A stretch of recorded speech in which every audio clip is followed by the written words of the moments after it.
મિત્રો નમસ્કાર મિત્રો,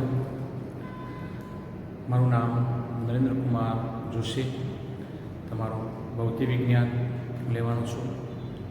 તમને તો ખબર હશે, મારી પાસે પુસ્તકો આવી ગયા છે. ભૌતિક વિજ્ઞાન આપણું પુસ્તક 2 ભાગમાં વહેંચાયેલું છે, ભાગ 1 અને ભાગ 2. ભાગ 1માં 1 થી 8 પ્રકરણ છે અને ભાગ 2માં 9 થી 15 પ્રકરણ છે. ભાગ 1માં આપણે જોઈએ તો શરૂઆત આપણે ભાગ 1માં પ્રકરણ 2 થી કરીશું, જે ખૂબ જ મહત્ત્વનું છે આપણા માટે. ઇવન 12મા ધોરણમાં પણ એનો આપણે ભરપૂર ઉપયોગ કરવાનો છે, માટે આપણે એને બરાબર સમજીએ. પ્રકરણનું નામ છે એકમ અને માપ. એકમ કોને કહેવાય, માપન કોને કહેશું? તો માપવાની પદ્ધતિ જે છે એના વિશે આપણે અહીંયા થોડુંક વધારે આપણે જોવાનું થશે. મિત્રો, સામાન્ય રીતે આપણે કોઈ ઘટનાનું વર્ણન કરતા હોય, આપણી આજુબાજુ અનેક ઘટનાઓ બનતી હોય છે. એ વર્ણન કરવું હોય, દાખલા તરીકે કોઈ વ્યક્તિની ઊંચાઈ માપવી છે. ઊંચાઈ માપવા માટે આપણને ખબર છે કે કઈ પદ્ધતિનો ઉપયોગ થાય. વજન કાંટા ઉપર ઉભરો હોય કે પછી આપણે દિવાલ ઉપર પેલો સ્કેલ દોર્યો હોય અને એ દિવાલ ઉપર વ્યક્તિની ઊંચાઈ આપણે માપીએ છીએ એ પ્રમાણે મીટર પટ્ટીથી મપાય. આ આપણે સારી રીતે જાણીએ છીએ કઈ પદ્ધતિ આપણા માટે એ સાચી છે. દાખલા તરીકે કોઈ વ્યક્તિની ઊંચાઈ આપણે માપી, હું એમ કહું કે એની ઊંચાઈ 170 સંખ્યા આપણને આવી સ્કેલ ઉપર, પણ પછી હું એમ બતાવું 170 કેજી. કેજી એટલે કિલોગ્રામ. શું આ સાચું છે? ના. કિલોગ્રામ એ આપણને ખબર છે કે આપણું દળ મપાય છે. દળ માપવા માટેનું એ આપણે ત્યાં સંકેત લઈએ છીએ દર્શાવવા માટે. તો આપણે ઊંચાઈ માપવા માટે શું દર્શાવીએ છીએ? કાં તો સેન્ટીમીટર અથવા તો મીટર. તો 170 સેન્ટીમીટર એમ થયું. એ સાચી પદ્ધતિ છે આપણે દર્શાવવાની. અને જે સેન્ટીમીટર શબ્દ લખીશું એ જે તે ઘટનાને વર્ણવવા માટે દર્શાવેલો એકમ છે. મિત્રો, આ પ્રકરણમાં આપણે થોડીક આવી વાતો કરીશું.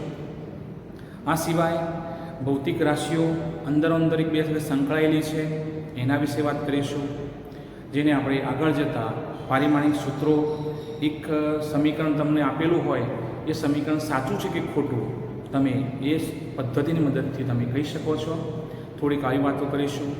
પછી કોઈ એવી સંખ્યા હોય કે જેમાં તમને એ સંખ્યાના મોટા મૂલ્યને આપણે કોઈ યોગ્ય રીતે સાર્થક અંક તરીકે આપણે એને સાર્થક રીતે દર્શાવવાની જે પદ્ધતિ છે એ આપણે શીખીશું. મિત્રો, શરૂઆત કરીએ તો આપણે પહેલો મારો પ્રશ્ન છે, ભૌતિક રાશિઓ કોને કહે છે?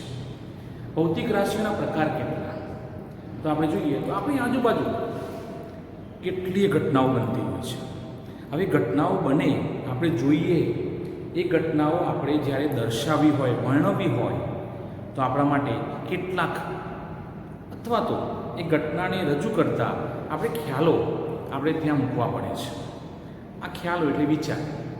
આવા ખ્યાલોને આપણે આપણી ભાષામાં એ ભૌતિક રાશિઓ તરીકે ઓળખીએ છીએ. મિત્રો, ભૌતિક રાશિઓ એ આપણા માટે 2 પ્રકારે છે. પહેલી મૂળભૂત ભૌતિક રાશિ, એ તમારી છે સાધિત ભૌતિક રાશિ. તો ડેફિનેશન જોઈ લઈએ. આપણી આસપાસ બનતી કુદરતી, તો તમે જુઓ કુદરતી કેટલી બધી ઘટનાઓ બનતી હોય છે, જે આપણા માટે ન વિચારેલી હોય. માનવ સર્જિત કૃત્રિમ આપણા દ્વારા બનતી હોય ઘટનાઓના સંપૂર્ણ વર્ણન માટે અનેક મૂળભૂત ખ્યાલો એટલે વિચાર, સંભાવનાની જરૂર પડે છે. આવા ખ્યાલોને શું કહીશું? ભૌતિક રાશિ. મિત્રો, 2 પ્રકાર છે, તમને ખ્યાલ આવી ગયો. શું છે આપણે 2 પ્રકારમાં? તો મૂળભૂત ભૌતિક રાશિઓ અને સાધિત ભૌતિક રાશિઓ. તો પ્રશ્ન પાછો થાય કે મૂળભૂત ભૌતિક રાશિ કોને કહે છે? તો બીજો પ્રશ્ન છે આપણો કે મૂળભૂત ભૌતિક રાશિઓ અને મૂળભૂત એકમો કોને કહે? મિત્રો, મૂળભૂત એટલે પાયાનું, મેઇન, મુખ્ય થઈ. હવે આપણી પાસે અનેક પ્રકારની ભૌતિક રાશિઓ, અસંખ્ય છે ભૌતિક રાશિઓ. કોઈ ઘટના બની, એનું વર્ણન કરવું હોય આપણે, તો ઘટનાના વર્ણન માટે આપણે બધી ભૌતિક રાશિઓનો ઉપયોગ નહીં કરીએ. હા, આપણને સરળતા પડે એટલા માટે એવી ભૌતિક રાશિઓમાંથી આપણે અમુક એવી ભૌતિક રાશિઓ આપણે પસંદગીની લઈશું જે એકબીજા સાથે સ્વતંત્ર હોય, એકબીજા ઉપર આધારિત નથી. એવી ભૌતિક રાશિઓ જે પસંદ કરીશું આપણે, એની મદદથી કોઈ પણ ઘટના જ્યારે બનતી હોય તે ઘટના આપણે વર્ણવી શકીએ છીએ, એના દ્વારા બીજી ભૌતિક રાશિઓ આપણે મેળવી શકીએ છીએ. તો આવી ભૌતિક રાશિઓ જેને આપણે પસંદ કરેલી છે, એવી ભૌતિક રાશિઓને આપણે મૂળભૂત ભૌતિક રાશિઓ આપણે ઓળખવાની છે. આપણી આસપાસ બનતી ઘટનાઓના વર્ણન માટે કેટલાક ખ્યાલોની જરૂર પડે છે, જેને ભૌતિક રાશિઓ કહે છે. ડેફિનેશન આપણે જોઈ લીધી. આ ભૌતિક રાશિઓ જે છે એમાંની અમુક ઓછામાં ઓછી, આપણે વધારે પસંદ નથી કરતા, ઓછામાં ઓછી ભૌતિક રાશિઓ પસંદ કરવાથી બાકીની બધી જ ભૌતિક રાશિઓ મેળવી શકાય છે. માટે આ પસંદ કરેલી ભૌતિક રાશિઓને આપણે શું કહીશું? મૂળભૂત ભૌતિક રાશિઓ. મિત્રો, મૂળભૂત એકમો કોને કહેવાય? મૂળભૂત એકમો એ આપણા માટે મૂળભૂત ભૌતિક રાશિઓના એકમો છે, જે પસંદ કરેલી છે. જેટલી મૂળભૂત રાશિઓ છે એટલા જ આપણને મૂળભૂત એકમો મળશે. તો શું થઈ વ્યાખ્યા? મૂળભૂત ભૌતિક રાશિઓના એકમોને મૂળભૂત એકમો કહે છે. મૂળભૂત ભૌતિક રાશિઓના એકમોને મૂળભૂત એકમો કહે છે. તમને ખબર છે કેટલા પ્રકારની આપણે મૂળભૂત ભૌતિક રાશિઓ આપણે લીધી? તો 7.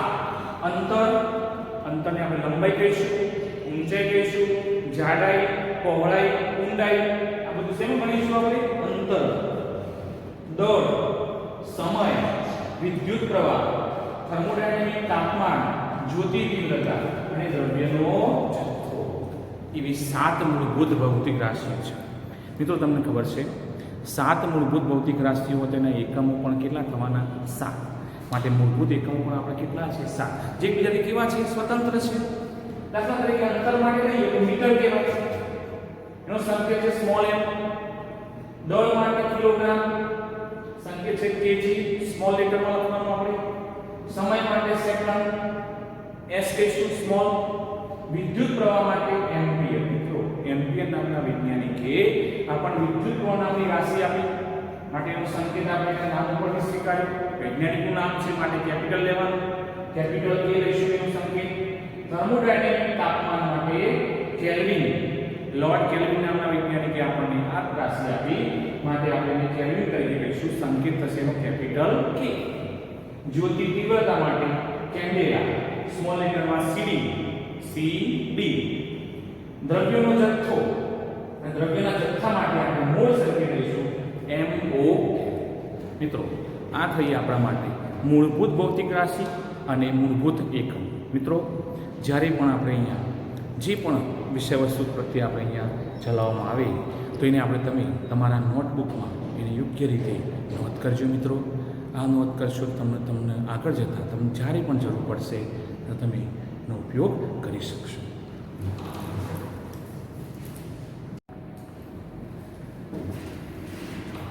મિત્રો, આપણે મૂળભૂત ભૌતિક રાશિઓ અને મૂળભૂત એકમ વિશે જોયું. હવે બીજો પ્રકાર છે આપણો સાધિત ભૌતિક રાશિઓ અને સાધિત કોને કહેવાય? આપણને ખબર છે મૂળભૂત ભૌતિક રાશિઓમાં આપણે શું જોયું કે અમુક ઓછામાં ઓછી ભૌતિક રાશિઓ પસંદ કરવાથી તેના પરથી બાકીની બધી જ ભૌતિક રાશિઓ મેળવી શકાય છે. તો બાકીની જે થઈ એ આપણા માટે શું થવાનું? સાધિત ભૌતિક રાશિઓ. ડેફિનેશન આવી છે મૂળભૂત ભૌતિક રાશિઓ. મૂળભૂત ભૌતિક રાશિઓ પરથી મેળવેલી રાશિઓને સાધિત ઉપજાવેલી રાશિઓ કહીશું. સાધિત ભૌતિક રાશિઓ કહે છે.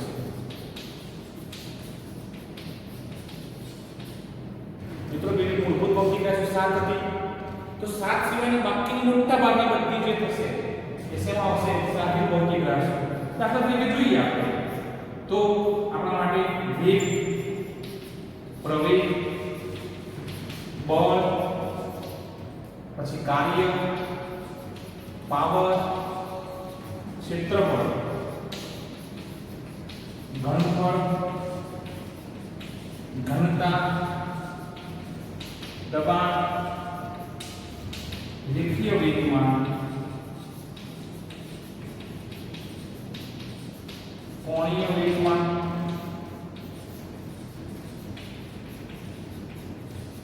ટોર્ક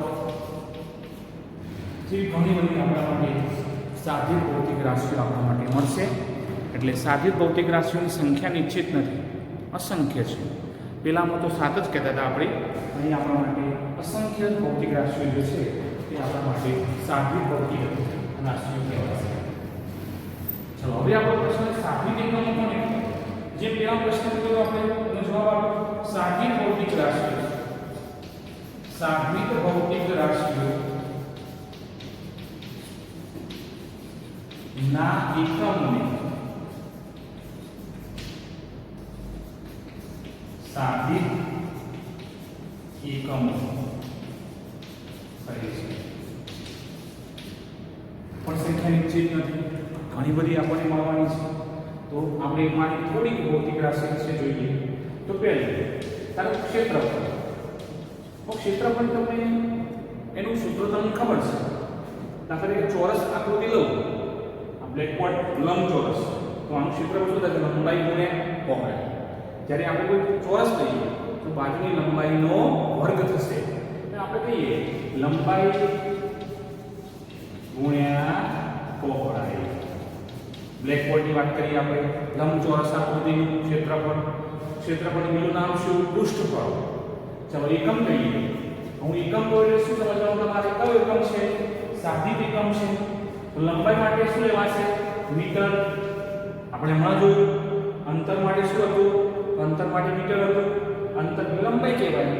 તો લંબાઈ માટે મીટર લીધું અને આ પણ શું થશે? પહોળાઈ પણ મીટર. એટલે કહેવાય શું? મીટરનો વર્ગ. સંકેત કયો થશે? Metre square. તો સાધિત ભૌતિક રાશિ ક્ષેત્રફળનો સાધિત એકમ શું થશે? આપણને મીટર સ્ક્વેર. દાખલા તરીકે વેગ લઈએ. વેગનું સૂત્ર શું છે? વેગનું સૂત્ર છે અંતર ભાગ્યા સમય. અંતર ભાગ્યા સમય. એનો એકમ લઈએ તો એકમ. ચાલો એકમ થશે આપણા માટે અંતર એકમ શું? મીટર. અને સમયનો સેકન્ડ. એનો સંકેત લખીએ આપણે. સંકેત શું થશે? મીટર પ્રતિ સેકન્ડ. મિત્રો આમ ના લખવું હોય તો તમે આવું પણ લખી શકો છો. મીટર s ને આપણે ઉપર લખવું છે, ઘાત કેટલી કહેવાય?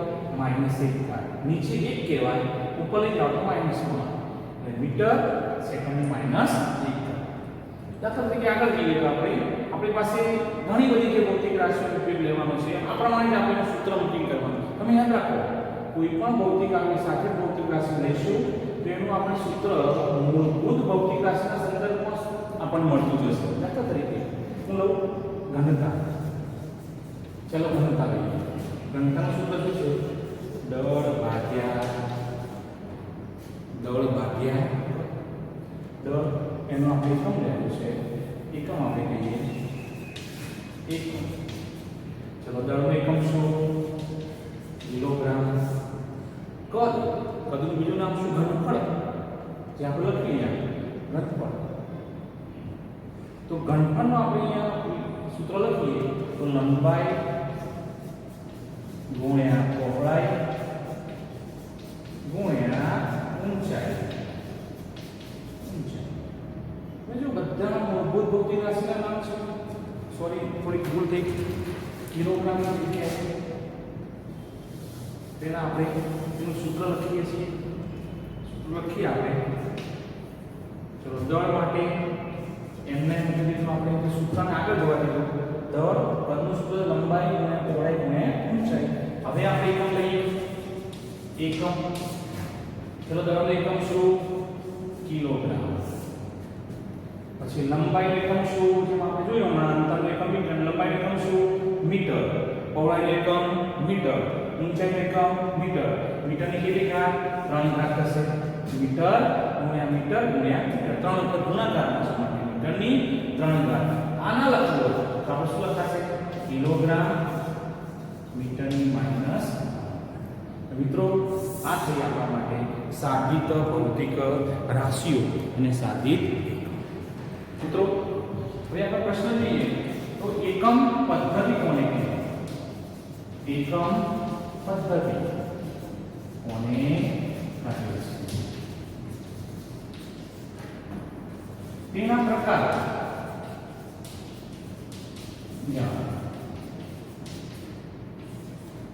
એકમ પદ્ધતિ કોને કહેવાય? ટૂંકમાં આપણે જે ભૌતિક રાશિનું આપણે વર્ણન કરવું છે, ઘટનાનું વર્ણન કરવું છે, એ ઘટનાના વર્ણન માટે તમે જે પદ્ધતિ વાપરવાના છો એના વિશેનો ઉપયોગ આપણે અહીં બતાવવાનો છે. એકમ પદ્ધતિ કોને કહેશું? તો આપણે બે ભૌતિક રાશિઓ, મૂળભૂત ભૌતિક રાશિઓ અને સાધિત ભૌતિક રાશિ ના સમૂહને એકમ પદ્ધતિ કહે છે.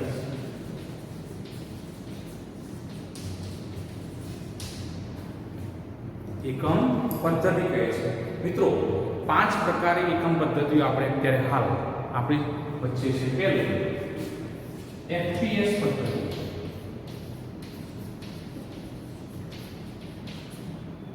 આ પદ્ધતિ માત્ર અંગ્રેજો અથવા બ્રિટિશ શરૂથી કહીએ એનો ઉપયોગ કરે છે. માટે બીજું નામ પણ આપણે કહીએ છીએ બ્રિટિશ પદ્ધતિ.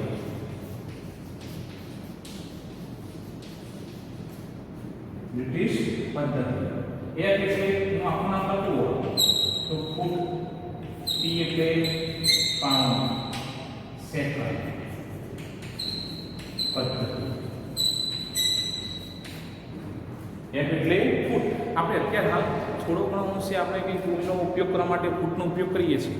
કેટલા ફૂટ છે આ વસ્તુ, લંબાઈમાં કેવી કેટલા ફૂટ છે એવું કેવું આપણે ઉપયોગ કરીએ છીએ. પાઉન્ડ એ દળનો એકમ છે. બ્રિટિશ પદ્ધતિમાં દળનો એકમ તરીકે આપણે પાઉન્ડ લેવાનું થાય છે. અને સેકન્ડ પદ્ધતિ તો તમને ખબર, સેકન્ડ એટલે સમય એકમ છે. તો આ માત્ર બ્રિટિશ આપણે ઇંગ્લેન્ડમાં વપરાય છે, એની આજુબાજુના વિસ્તારમાં. બીજા નંબરમાં છે આપણે CPS પદ્ધતિ. એમાં શું નામ છે? સેમી સેન્ટીમીટર જે અંતર એકમ છે. ગ્રામ સેકન્ડ પદ્ધતિ.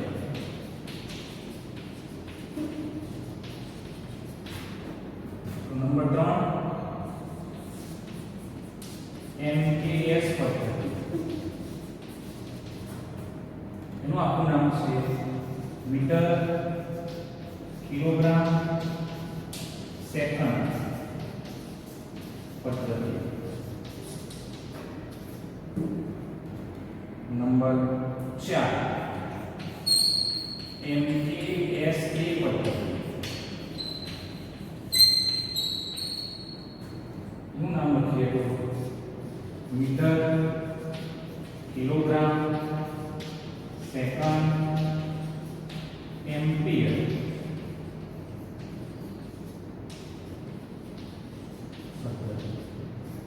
મિત્રો 12મા ધોરણમાં આપણે આનો ઉપયોગ કરીશું, જેમાં વિદ્યુત પ્રવાહનો પણ આપણે ત્યાં સમાવેશ કરવાનો થાય ભૌતિક ઘટનાનું વર્ણન કરવા માટે. તો આપણે ત્યાં એનો ઉપયોગ કરીશું. છેલ્લી જે પદ્ધતિ છે 5મા, કેમાં પદ્ધતિ વિકસાવવી? મિત્રો 4 પદ્ધતિઓ મુખ્ય આપણા માટે ઇનફ છે, પણ તમને ખબર છે કે બધા દેશોની ભાષા એક સરખી નથી. ભાષાકીય દોષ નડે. એક વૈજ્ઞાનિક દ્વારા દર્શાવેલો પ્રયોગ બીજો વૈજ્ઞાનિક સમજી શકતો નથી, કારણ કે એની ભાષા પેલાથી થોડીક અલગ છે. તો ભાષાકીય દોષ નિવારવા માટે 1871માં વૈજ્ઞાનિકોએ ભેગા થઈને અને એક નવી પદ્ધતિ વિકસાવી, જેનું નામ છે SI પદ્ધતિ. SI પદ્ધતિ એનું નામ છે આખું સિસ્ટમ ઇન્ટરનેશનલ.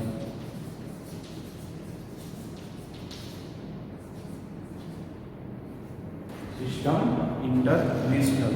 મિત્રો આ થઈ આપણા માટે 5 એકમ પદ્ધતિઓ, અને એનો ઉપયોગ આપણે આપણા છેક સુધી 12મા ધોરણ સુધી પણ આપણે એનો ઉપયોગ કરીશું. ખાસ તો આપણે ભાષાકીય દોષ એટલા માટે સામાન્ય રીતે આપણે પદ્ધતિ એસઆઈ પદ્ધતિનો સ્વીકાર કર્યો છે, માટે મોટે ભાગે આપણે એસઆઈ પદ્ધતિમાં જ એનો ઉપયોગ કરીશું. એ પ્રમાણે આપણે જે તે ભૌતિક રાશિ વિશે આપણે સમજણ મેળવીશું.